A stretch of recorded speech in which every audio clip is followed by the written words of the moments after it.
Praveen sir, ನನಗೊಂದು ಪ್ರಶ್ನೆ. ಈಗ ಸಾಮಾನ್ಯ PM ರಿಪೋರ್ಟಲ್ಲೆಲ್ಲ ಮನುಷ್ಯರ ವಿಚಾರದಲ್ಲಿ ನೋಡ್ತೀವಿ. ಓಕೆ, ಇದನ್ನು ನೋಡೋಣ. ನೋಡಿ, ಇದು ಉದ್ರಿರೋದು ಅಂತ ತಿಳ್ಕೊಳ್ಳೋಕ್ಕೂ ಅಥವಾ ಒಂದು ಪಕ್ಷಿಗೆ ಹಿಂಸೆ ಕೊಟ್ಟು ಅದನ್ನು ಕಿತ್ಕೊ ಬಂದಿದ್ದಾರೆ ಅನ್ನೋದಕ್ಕೂ ಏನಾದರೂ ಅದನ್ನು ಹುಡುಕ್ಬೋದಾ? ಆ ಥರ ಟೆಸ್ಟ್ ಗಿಸ್ಟ್ಗಳು ಇರ್ತಾವ? ಕಷ್ಟ, ಕಂಡುಹಿಡಿಬೋದು. ಕಷ್ಟ. ನವಿಲ್ಗರಿ ಕೇಸ್ನಲ್ಲಿ ಕಷ್ಟ, ಆದರೆ ಜಿಂಕೆಯಲ್ಲಿ ನಾವು ಅದನ್ನು ಕಂಡುಹಿಡಿಬೋದು.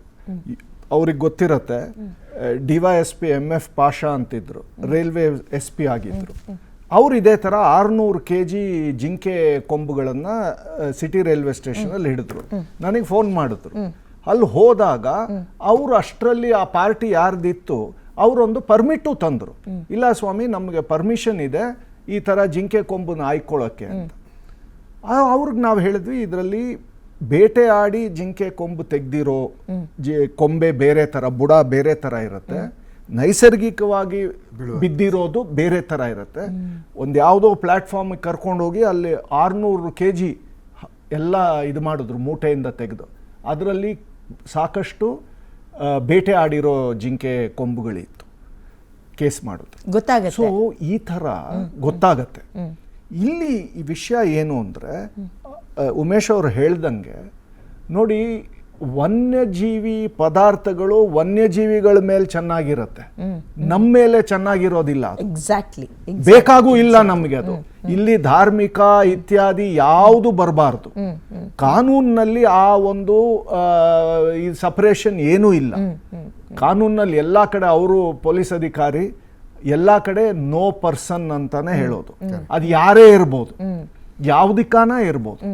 ಸೊ ಹಾಗಿರೋವಾಗ ನಾವು ಈ ಥರ ವನ್ಯಜೀವಿ ಪದಾರ್ಥಗಳನ್ನು ಪ್ರದರ್ಶನ ಮಾಡಿಕೊಂಡು ಓಡಾಡೋ ಅಂಥದ್ದು, ಈ ಶೋಗಳು ಕಂಡಕ್ಟ್ ಮಾಡೋ ಅಂಥದ್ದು ಈ ಅವಶ್ಯಕತೆನೇ ಇಲ್ಲ.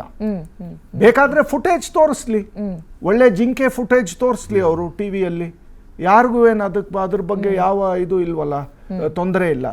ನೋಡಿ, ಈ ಥರ ಏನಾಗತ್ತೆ, ಇವತ್ತು ನೀವು ಪ್ರಕರಣ ಇದನ್ನ ಬಯಲಿಗೆ ತರ್ತಾ ಇರೋದು ಒಂದು ಜಿಂಕೆ ಪುಕ್ಕದ ವಿಷಯ. ಇದೇ ಥರಾನೇ ಆಗಲೇ ನೀವು ಹೇಳ್ದಂಗೆ ಬಿಗ್ ಬಾಸ್ನಲ್ಲಿ ಮುಂಚೆ ಹುಲಿ ಉಗುರ್ದು, ಅದರ ಪರಿಣಾಮ ನಿಮಗೆ ಗೊತ್ತಿಲ್ಲ ಏನಾಯ್ತು ಅಂತ. ರೂಲ್ಸ್ನೇ ಸಡಿಲ ಮಾಡಕ್ ಹೊರಟರು ಕರ್ನಾಟಕ ಸರ್ಕಾರ. ಅದಕ್ಕೆ ಮಿನಿಸ್ಟ್ರಿ ಆಫ್ ಎನ್ವೈರನ್ಮೆಂಟ್ ಅಬ್ಜೆಕ್ಷನ್ ಹಾಕಿದ್ರು. ಯಾಕಂದ್ರೆ ನಿಮಗೆ ಜೂರಿಸ್ಡಿಕ್ಷನ್ ಇಲ್ಲ ರೂಲ್ಸ್ ಮಾಡಕ್ಕೆ ಇದ್ರ ಬಗ್ಗೆ ಅಂತ. ಇಲ್ಲ, ಅದು ಮಾಡಕ್ ಆಗೋದಿಲ್ಲ. ಕಾನೂನಲ್ಲಿ ಏನಾಗತ್ತೆ, ಕೆಲವುದು ರಾಜ್ಯ ಸರ್ಕಾರ ಮಾಡ್ಬೋದು. ಇದು ಕೇಂದ್ರ ಸರ್ಕಾರ ಮಾಡಿರೋ ಅಂತ ಆಕ್ಟ್. ಇದು ವೈಲ್ಡ್ ಲೈಫ್ ಪ್ರೊಟೆಕ್ಷನ್ ಆಕ್ಟ್ ಏನಿದೆ, ಪಾರ್ಲಿಮೆಂಟ್ ಮಾಡಿರೋ ಅಂಥದ್ದು. ಇದರಲ್ಲಿ ಕೆಲವುದ್ರ ಬಗ್ಗೆ ಸರ್ಕಾರಕ್ಕೆ, ಸ್ಟೇಟ್ ಗೌರ್ಮೆಂಟ್ಗೆ ರೂಲ್ಸ್ ಮಾಡೋಕ್ಕೆ ಅವಕಾಶ ಇದೆ, ಎಲ್ಲದಕ್ಕೂ ಇಲ್ಲ. ಸೊ ಈ ಶೆಡ್ಯೂಲ್ 1 ಮತ್ತು ಶೆಡ್ಯೂಲ್ 2 ಏನಿದೆ, ಶೆಡ್ಯೂಲ್ 1 ಬಗ್ಗೆ ಸೆಂಟ್ರಲ್ ಗೌರ್ಮೆಂಟ್ ಹಸ್ತಕ್ಷೇಪ ಮಾಡ್ಬೋದು. ಸೊ ಸ್ಟೇಟ್ ಗೌರ್ಮೆಂಟ್ ಮಾಡೋಕ್ಕಾಗಲ್ಲ. ಸೊ ಈ ಬಿಗ್ ಬಾಸು ಇತ್ಯಾದಿ ಈ ಥರದ್ದು ಕಾರ್ಯಕ್ರಮದಲ್ಲಿ ಯಾಕೆ ಅವರು ವೈಲ್ಡ್ ಲೈಫ್ ಪ್ರೊಟೆಕ್ಷನ್ ಬಗ್ಗೆ ಯಾಕೆ ಪ್ರೋಗ್ರಾಮ್ ಮಾಡಬಾರ್ದು? ಅದು ಬಹಳ ಮುಖ್ಯವಾದಂತ. ಯಾಕೆ ನೋಡೋದಿಲ್ಲ? ಎಷ್ಟು ಜನ ನ್ಯಾಷನಲ್ ಜಿಯೋಗ್ರಾಫಿಕ್ಕು ಇತ್ಯಾದಿ ಎಲ್ಲ ನೋಡ್ತಾರೆ. ಬರೀ ನೆಗೆಟಿವೇ ತೋರಿಸ್ಬೇಕಾ? ಇಲ್ಲ ಅಲ್ವಾ? ಸೊ ಆ ಥರ. ಬಟ್ ಒಟ್ಟಾರೆ ನಾವು ಮಾತಾಡಬೇಕಾದಾಗ ಕಾನೂನ್ನ ನಾವು ಓದಲೇಬೇಕಾಗತ್ತೆ, ಕಾನೂನು ಪ್ರಕಾರ ನಡ್ಕೋಬೇಕಾಗತ್ತೆ. ಪ್ರಕರಣ ಏನಿದೆ ದಾಖಲಿಸ್ಕೊಳ್ಳೋಕ್ಕೆ ಕಾನೂನೇ ಆಧಾರ.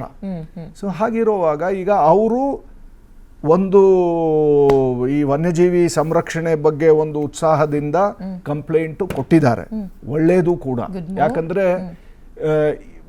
ಬೇಟೆ ಸಿಕ್ಕಾಪಟ್ಟೆ ನಡೀತಿದೆ ಈಗ. Illegal trade in wildlife Interpol ಅವರು ಎಸ್ಟಿಮೇಟ್ ಮಾಡಿದ್ದಾರೆ, it is second only to narcotics. $20 billion ಹೆಚ್ಚು ಟ್ರೇಡ್ ಇದೆ. ಇದರಲ್ಲಿ ಯಾರೋ ಪಾಪದ ವ್ಯಕ್ತಿನೇ ಅಲ್ಲಿ ಕಾಣೋದು, ಫ್ರಂಟ್ ಲೈನ್ನಲ್ಲಿ ಯಾರು ದೊಡ್ಡ ವ್ಯಕ್ತಿಗಳು ಕಾಣೋದಿಲ್ಲ. ಸೊ ಆದ್ದರಿಂದ ಈ ವನ್ಯಜೀವಿ ಕಳ್ಳ ಸಾಗಾಣಿಕೆ ಮತ್ತು ಟ್ರೇಡ್ ಏನಿದೆ, ಇದು ಅತಿ ದೊಡ್ಡ ಮೊತ್ತದ ಟ್ರೇಡ್. ಇದನ್ನ ನಾವು ಸುಮ್ಮನೆ ಭಾಳ ಸಿಂಪಲ್ ಆಗಿ ಇದು ಮಾಡೋಕ್ಕಾಗೋಲ್ಲ. ಸೊ ಆದ್ದರಿಂದ ಈ ಪ್ರಕರಣ ತನಿಖೆ ಆಗಲೇಬೇಕು. ಎಲ್ಲಿಂದ ಬಂತು? Correct sir. ಬರ್ತೀನಿ ನಾನು ನಿಮ್ಮ ಹತ್ರ. ದಿನೇಶ್ ಕಲ್ಲಳ್ಳಿ ಅವರ ನನ್ನ ಧ್ವನಿ ಕೇಳಿಸ್ತಾ ಇದೆ ಅಲ್ವಾ ಈಗ? ಹಲೋ, ಓಕೆ, ಸಂಪರ್ಕಕ್ಕೆ ತಗೊಳ್ತೀನಿ. ಉಮೇಶ್ ಸರ್, ಈಗ ನವಿಲು ನಮ್ಮ ರಾಷ್ಟ್ರೀಯ ಪಕ್ಷಿ ನಂಬರ್ 1. ಎರಡನೇದು, ಅದ್ರ ಉದ್ರಿರುವ ಗರಿಗಳನ್ನು ಅಥವಾ ಏನು ಕರಿತೀವಿ ನವಿಲು ಗರಿಯನ್ನು ನಾವು ತಗೊಳ್ಬೋದು. ಬಟ್ ಅದನ್ನ ನಾನು ಕಮರ್ಷಿಯಲ್ ಆಗಿ ಬಳಸಂಗಿಲ್ಲ. ಕಮರ್ಷಿಯಲ್ ಆಗಿ ಬಳಸೋದು ಆ್ಯಂಡ್ ಈ ರೀತಿಯಾಗಿ ಪ್ರಸಿದ್ಧಿಯಾಗಿರುವಂಥವ್ರು ಅದನ್ನ ತೋರ್ಪಡಿಕೆ ಮಾಡುವಂಥದ್ದು ಯಾವ ಪ್ರಮಾಣದ, ಅಂದ್ರೆ ಎಷ್ಟು ದೊಡ್ಡದ ಅಪರಾಧ ಅಂತ ಅನಿಸ್ಕೊಳತ್ತೆ ಇವೆಲ್ಲ? ಬಹಳ ದೊಡ್ಡ ಅಪರಾಧ ಇವೆಲ್ಲ. 3 ವರ್ಷದಿಂದ 7 ವರ್ಷದವರೆಗೂ ಇಂಪ್ರಿಸನ್ಮೆಂಟ್ ಇದೆ ಇದು ನಮ್ಮ ಏನು ಸೆಂಟ್ರಲ್ ಆಕ್ಟ್ ಒಳಗಡೆ. ನೋಡಿ, ವೀರಪ್ಪನ್ ಪ್ರಥಮ ಕಾಲದಲ್ಲಿ ಅಂದರೆ ಅವನು ಹುಡುಗ ಆಗಿದ್ದ ನೋಡಿ, ಒಂದು 12-13 ವರ್ಷ ಆದಾಗ ಇದೇ ಕೆಲಸ ಮಾಡ್ತಿದ್ದಲ್ಲಿ ನವಿಲುಗಳು ನೋಡಿವಂಥದ್ದು, ಅದನ್ನ ಸಾಯಿಸುವಂಥದ್ದು, ನವಿಲು ಗರಿ ಸಪ್ರೇಟ್ ಮಾಡಿಕೊಂಡು ಅದರಲ್ಲಿ ಎಣ್ಣೆ ತೆಗೆಯುವಂಥದ್ದು, ಆ ಎಣ್ಣೆಯಿಂದ ಬರ್ತಕ್ಕಂಥ ಏನು ಒಗೇನ್ಕಲ್ ಫಾಲ್ಸ್ಗೆ ಬರ್ತಾರೆ ನೋಡಿ, ಅವ್ರಿಗೆ ಮಸಾಜ್ ಮಾಡ್ತಕ್ಕಂಥದ್ದು ಭಾಳ ಹವ್ಯಾತವಾಗಿ ನಡೀತಾ ಇತ್ತು ಅವಾಗ. ಏನು 80s ಮತ್ತು ಆ ಪೀರಿಯಡ್ ಒಳಗಡೆ ಅದು ಇಲ್ಲಿಂದ ಹೋಗಿ ನವಿಲೆಣ್ಣೆ ಮಸಾಜ್ ಮಾಡಿಸ್ಕೊಳ್ಳೋಕ್ಕೆ ಇಲ್ಲಿಂದ ಹೋಗ್ತಾಯಿದ್ರು ಜನ. ಏನೋ ಅದು ಭಾಳ ಮಾಡಿಸ್ಕೊಂಡ್ರೆ ಪೇಯ್ನ್ ಹೊಟ್ಟೋಗ್ತದಂತೆ, ಬೇರೆ ಬೇರೆ ಇನ್ನೇನೋ ಕಾಯಿಲೆಗಳು ಹೊಸ ಆಗ್ಬಿಡ್ತಾವಂತೆ, ತುಂಬ ರಿಲ್ಯಾಕ್ಸ್ ಆಗಿಬಿಡ್ತದೆ ಅಂತ ಅನ್ನುವಂಥ ಈ ಕೆಟ್ಟ ಮನಸ್ಥಿತಿ ಹೊತ್ಕೊಂಡು ಹೋಗ್ತಾರೆ ಕೆಲವಷ್ಟು ಜನ ಎಲ್ಲ, ಅದೇ ಬೇಕು ಅನ್ನುವಂಥದ್ದು. ಆ ಕಾರಣಕ್ಕೆ ಈ ಥರದ ಗುಂಪೇ ಅಲ್ಲಿತ್ತು. ಆವಾಗಲೂ ಸಹ ಹಲವಾರು ಕೇಸಸ್ಗಳು ಈ ಥರ ನವಿಲುಗಳನ್ನ ಇವನು ಬೇಟೆ ಮಾಡಿದಂಥ, ಯಾರು ವೀರಪ್ಪನ ಬೇಟೆ ಮಾಡಿದಂಥ ಪ್ರಕರಣಗಳು ಮಹದೇಶ್ವರನ ಬೆಟ್ಟದಲ್ಲಿ ಸಿಕ್ಕಾಬಟ್ಟೆ ರಿಜಿಸ್ಟರ್ ಆಗಿತ್ತು. ಆ ಕೇಸಲ್ಲೂ ಅವನಿಗೆ ಕೇಸಸ್ಗಳಲ್ಲಿ ಟ್ರಯಲ್ ಆಗಿತ್ತು. ಒಂದು ಸಾರಿ ಅರೆಸ್ಟ್ ಆದಾಗ ಅವನೇನು ತಪ್ಪಿಸ್ಕೊಳ್ತಾನಲ್ಲ ಶ್ರೀನಿವಾಸ್ ಅವ್ರ ಕೈಯಲ್ಲಿ, ಆವಾಗ ತಪ್ಪಿಸ್ಕೊಂಡಂಥ ಕಾಲದಲ್ಲೂ ಸಹ ಆ ಕೇಸಸ್ಗಳು ಪೆಂಡಿಂಗ್ ಇತ್ತು. ತುಂಬ ಆ ಥರ ನವಿಲುಗಳನ್ನ ನಾಶ ಮಾಡಿರ್ತಕ್ಕಂಥ ಗೋಪಿನಾಥ ಮತ್ತು ಸುತ್ತಮುತ್ತ ಏನಿದೆಯಲ್ಲ ಜಾಗಗಳು ಪಾಲಾರ್ ಬೇಸಲ್ಲಿ ಇವು ನಡೆದಿತ್ತು. ಅವಾಗೇನೆ ಇದು ಜಾಗೃತ ಆಗಿತ್ತು.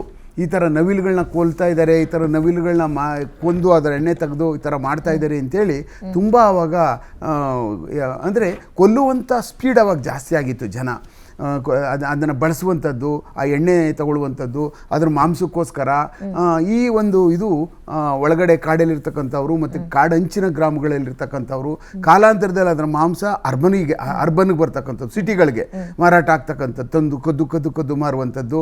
ಅದರಲ್ಲಿ ತೀತರ್ ಅಂತ ಇದೆ ನಿಮಗೆ ಪಕ್ಷಿ, ಅದರದ್ದು ಮಾರಾಟಗಳು ಸಹ ಕಾಡಿನಂಚಿನವ್ರು ಹಿಡಿಯುವಂಥದ್ದು, ಮತ್ತು ಟೌನ್ಗಳೇನು ಮತ್ತು ಅಕ್ಕಪಕ್ಕ ಇರ್ತಕ್ಕಂಥ ಮತ್ತು ಬೆಂಗಳೂರು ನಗರಕ್ಕೂ ಸಿಕ್ಕಾಪಟ್ಟೆ ಬರ್ತಾಯಿದ್ದು.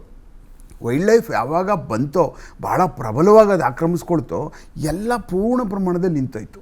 ನಾವುಗಳೇ ನೋಡಿದ್ದೀವಲ್ಲ, ನಮ್ಮ ಕಾಡುಗಳನ್ನ ನಾವು ನೋಡಿದ್ದೀವಿ, ಒಳಗಡೆ 8-10 ಕಿಲೋಮೀಟ್ರ್ ಹೋದ್ರೆ ಒಂದು ಸೌದೆನೂ ಸಿಗ್ತಿರ್ಲಿಲ್ಲ. ಇವಾಗ ನಮ್ಮ ಜಮೀನಲ್ಲೇ ಒಳಗೋಗೋಕ್ಕಾಗಲ್ಲ, ಆ ಮಟ್ಟದ ಕಾಡು ಬೆಳೆದಿದೆ. ಯಾಕಂದ್ರೆ ನಾವೇ ವಿಟ್ನೆಸ್ಸು. 70ರಲ್ಲಿ ಏನು ನೋಡಿದ್ವಿ, ಈಗ 26ರಲ್ಲಿ ಏನು ನೋಡಿದ್ವಿ, ಕಾಡೆಷ್ಟು ಮಟ್ಟಕ್ಕೆ ಬೆಳೀತಾ ಇದೆ ಅಂತ ಅನ್ನುವಂಥದ್ದು we are the live witnesses. ಆ ಕಾರಣಕ್ಕೋಸ್ಕರ ಈ ಪಕ್ಷಿ ವಂಶ, ಪ್ರಾಣಿಗಳ ವಂಶ, ಆಮೇಲೆ ಕಾಡಂದಿಗಳಿಗೆ 15-20 ಕಿಲೋಮೀಟ್ರ್ ಹೋಗ್ತಾಯಿದ್ರು. ಅವಾಗ ಯಾರೂ ಇರ್ತಾನೆ ಪ್ರೊಟೆಕ್ಷನ್ನೇ ನೋಡ್ತಾ ಇರಲಿಲ್ಲ. ನಾವು ಗುಂಪೇ ಹಳ್ಳಿಯವ್ರು ಹೋಗ್ತಿದ್ರು ಮರ ಕಡ್ಕೊಬರೋಕ್ಕೆ, ಗುಂಪೇ ಬೇಟೆ ಆಡೋಕ್ಕೆ ಹೋಗ್ತಿದ್ರು. ಸೋಬಡಿ ಅಂತ 100 ಜನ ಒಳಗಡೆಗೆ. ಆವಾಗ 70s ಆಲ್ಮೋಸ್ಟು 2000ವರೆಗೂ ಏನು ವೈಲ್ಡ್ ಲೈಫ್ ಆ್ಯಕ್ಟ್ ಬರೋವರೆಗೂ ಏನಿರಲಿಲ್ಲ ಬಿಡಿ.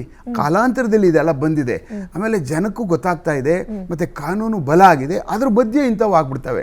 ಆ ಕಾರಣಕ್ಕೋಸ್ಕರ ಇಂಥವನ್ನೆಲ್ಲೂ ಈ ಥರದವರು ಬೇರೆ ಯಾರೋ ಮಾಡ್ತಾ ಇದ್ರೆ, ಎಲ್ಲೋ ಎತ್ಕೊಂಡು ಹೋಗ್ತಾ ಇದ್ರೆ, ಯಾರೋ ಹೊಟ್ಟೆ ಪಡಗೆ ಮಾರ್ಕೊಬಿಡ್ತಾವನೆ ಅದನ್ನು ಅಂತ ಹೇಳಿದ್ರೆ ಅದು ಬೇರೆ ವಿಚಾರ. ಬಟ್ ಇಂಥ ಎಕ್ಸಿಬಿಷನ್ ಅಂತ ಬಂದಾಗ, ಕಮರ್ಷಿಯಲ್ ಎಕ್ಸಿಬಿಷನ್ಗೆ ಬಂದಾಗ ಭಾಳ ಅತ್ಯಂತ ಎಚ್ಚರಿಕೆ ವಹಿಸಬೇಕು. ಯಾಕೆಂದರೆ ಸಾರ್ವಜನಿಕವಾಗಿ ಇದು ಭಾಳ ಚರ್ಚೆ ಆಗ್ತದೆ. ಮತ್ತೆ ಏನಪ್ಪ ಕನಿಷ್ಠ ಜ್ಞಾನ ಇಲ್ವಾ ಇದನ್ನೆಲ್ಲ ಮಾಡುವಂಥದ್ದಕ್ಕೆ? ನೀವು ಕನಿಷ್ಠ ಜ್ಞಾನ ಇಲ್ವಾ ಅಂತ ಕೇಳ್ತೀರಾ ಸರ್? ಇದೇನು ದೊಡ್ಡ ವಿಚಾರನಾ?